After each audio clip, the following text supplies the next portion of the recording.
What have we been seeing over the last week or so, especially in terms of Solidar, Bakhmut and the Russian offensive there? Yeah, a little while ago, the Russians took Solidar, and that's given them some real momentum to move south about 5 miles towards Bakhmut, which has always been the main objective of this part of the battlefield.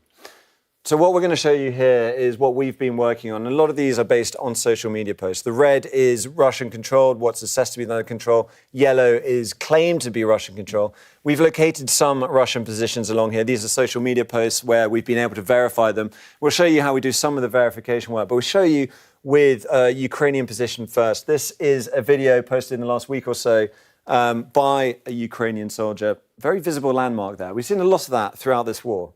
Yeah, the Ukrainians are very clever. When they post these things on social media, they always make sure they stand in front of a definable landmark so that it can be geolocated for authenticity. This is how we do it. Some of these geolocations are really tricky, take a lot of work. Some of them are a lot easier. We can do this. This is, Google Street View, which will be familiar to lots of people wherever you are in the world. But we can say this is going into Bakhmut before the war, obviously, one of those Google Street View cars coming around. If you take a look around, remember that distinctive building in the background? Well, here we are. So we can be confident, we can be accurate that this is posted at that time, and this is the right place. And just again, to go back to this map, these red dots over here, they represent what we've seen as shelling attacks. And we saw reports of a shelling attack at a children's hospital. Again, I want to show you the street view, just to show you, let's have a look at this location. Let's see what it looks like.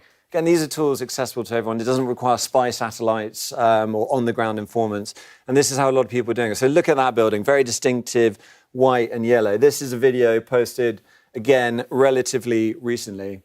And you can see that's clearly the same hospital. This is on the outskirts of town, and we've got this attack here.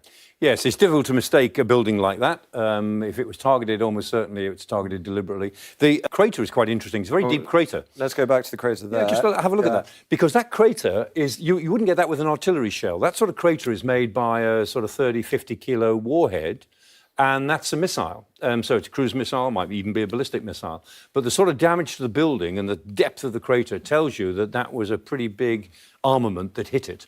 So this is where we are at the moment. How important is the next week? What can we expect?